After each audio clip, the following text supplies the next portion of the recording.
Hello students, welcome back to my channel students versus study. आज हम इस video में करने वाले हैं क्लास 10th एनसीईआरटी फिजिक्स का चैप्टर इलेक्ट्रिसिटी का पार्ट 3। चलिए स्टार्ट करते हैं। एंड अगर आपको इस चैप्टर के नोट्स चाहिए तो आप मेरी हर पार्ट के जो है डिस्क्रिप्शन में जा सकते हैं। मैंने वहाँ पे नोट्स का लिंक जो है डाल रखा है। चलिए स्टार्ट करते हैं। सबसे पहले अब हमने पिछली वीडियो में पढ़ा था कि रजिस्टर जो है हम उनको दो तरीके से कनेक्ट करते हैं। पहला होता है हमारा सीरीज़ और दूसरा होता है हमारा पैरेलल। तो अब अगर हम सीरीज़ में जो हमारे रजिस्टर्स को कनेक्ट करते हैं तो उसके कुछ डिसएडवांटेजेस हैं, हम एक बार उनको देख लेते हैं। सबसे पहला डिसएडवांटेज ये है कि अगर हमारा एक अप्लायंस काम करना बंद कर देता है सीरीज़ में, तो बाकी के सारे अप्लायंस जो है वो भी काम करना बंद कर देते हैं।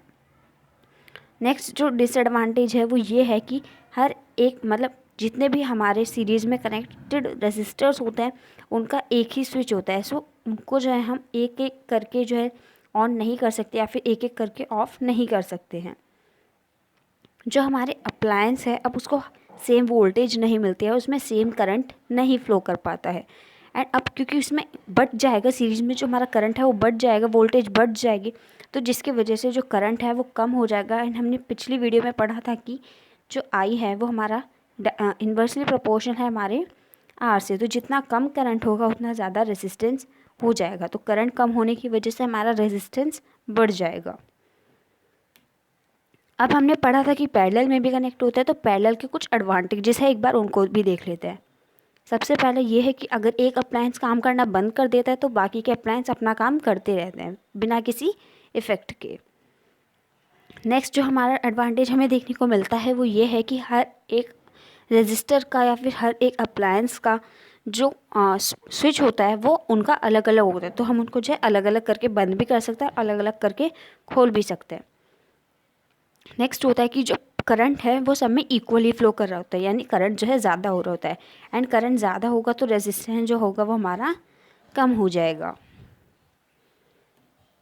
अब बात करते हैं हम इलेक्ट्रिक पावर की। So electric power is the electrical work done पर यूनिट टाइम, यानी कि इलेक्ट्रिक पावर का मतलब है कि कितना काम हुआ है हमारे पर यूनिट टाइम में।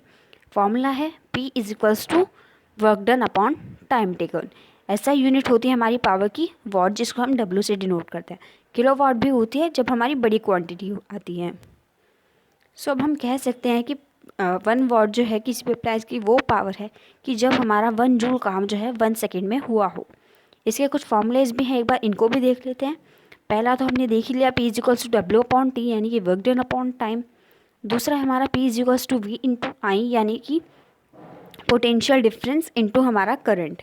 और तो हमारा जो तीसरा है वो ये है कि वोल्टेज, यानी कि हमारा potential difference into current into time. अब कुछ और फार्मूले भी होते हैं हमारे इलेक्ट्रिक पावर को कैलकुलेट करने के लिए, एक बार उनको देख लेते हैं।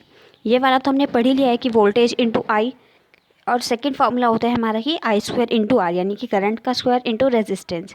एंड थर्ड होता है हमारा वोल्टेज का स्क्वायर डिवाइड बाय रेजिस्टेंस। ये फार्मूले याद रखने हैं आपको, न्यूमेरिकल्स में आपको इन्हीं का यूज़ करना है।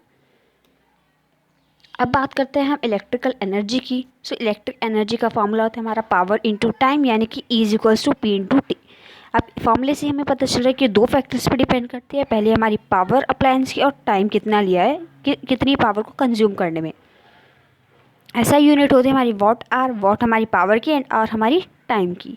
सो अब हम कह सकते हैं कि किसी भी अप्लायंस की जो इलेक्ट्रिकल एनर्जी है वो 1 वॉट तब होती है जब 1 वॉट पावर जो है 1 घंटे के लिए यूज़ की जाती है। सो उसे हम कहते हैं इलेक्ट्रिकल एनर्जी। अब बात करते हैं हम हीटिंग इफेक्ट ऑफ करंट की।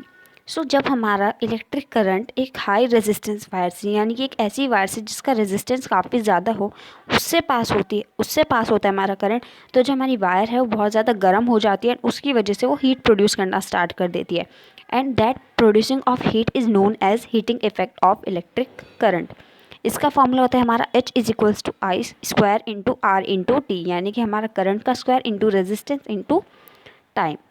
अब हमारे जितने भी इलेक्ट्रिकल अप्लायंस होते हैं वो सब हमारे इलेक्ट्रिक एनर्जी को हीट एनर्जी में कन्वर्ट नहीं करते हैं, बल्कि जितने हमारे सिर्फ वो वाले अप्लायंस ये करते हैं जो हमारे हीटिंग अप्लायंस होते हैं, यानी कि सारी इलेक्ट्रिक अप्लायंस हमारी इलेक्ट्रिक एनर्जी को हीट एनर्जी में कन्वर्ट नहीं करते, सिर्फ हीटिंग अप्लायंस करते हैं। अब बात करते हैं कि इस हीटिंग इफेक्ट ऑफ करंट का एप्लीकेशन यानी कि अप्लाई कहाँ कहाँ पे होता है। सो हमारे जितने भी इलेक्ट्रिकल अप्लायंस होता है उनमें यूज़ होता है, जैसे कि हमारे electric iron, electric kettle, electric oven, electric toaster, electric room heaters, ये सब। फिर जहाँ ये हमारे इलेक्ट्रिक बल्ब्स में भी यूज़ होते हैं जिससे कि हमारे घर में रोशनी हो सके। एंड जो हमारा थर्ड पॉइंट है वो ये है कि जो हम देखते हैं ना हमारा जो स्विच बोर्ड होता है, सो उसमें एक फ्यूज़ भी लगा होता है। वो फ्यूज़ भी जो है हीटिंग इफेक्ट ऑफ करंट में अप्लाई, मतलब हीटिंग इफेक्ट ऑफ करंट जो है उसमें भी अप्लाई होता है। और वो फ्यूज़ का काम क्या होता है कि जो हमारे हाउस होल्ड वायरिंग है उसको वो प्रोटेक्ट करे। अब ये 2 पॉइंट्स हैं जिनको आपको याद रखना चाहिए, पेपर के हिसाब से आपसे पूछे जा सकते हैं। सबसे पहला तो ये है कि जो हमारा टंगस्टन मेटल है हम उसको इलेक्ट्रिक बल्ब की फिलामेंट बनाने में यूज़ करते हैं क्योंकि उसका मेल्टिंग पॉइंट जो होता है काफ़ी ज़्यादा होता है। और सेकेंड पॉइंट ये है कि अगर हमारे इलेक्ट्रिक बल्ब में एयर प्रेजेंट होती है तो जो हमारी टंगस्टन यानी कि जो हमारा फिलामेंट है वो, अब क्योंकि इलेक्ट्रिसिटी पास हो रही, करंट पास हो रहा है तो गर्म तो उसे होना ही है। एंड जब एयर वहाँ पे प्रेजेंट होगी तो उसके साथ जो है जलना स्टार्ट कर देगी, बर्न करना स्टार्ट कर देगी ऑक्सीजन के प्रेजेंस में। सो इसीलिए जो हमारे इलेक्ट्रिक बल्ब्स होते हैं वो हमारे अनरिएक्टिव गैसेस से जो हैं फिल्ड होते हैं, जैसे कि argon, nitrogen. So I hope कि आपको सारे कॉन्सेप्ट्स क्लियर हो गए होंगे। Thanks for watching.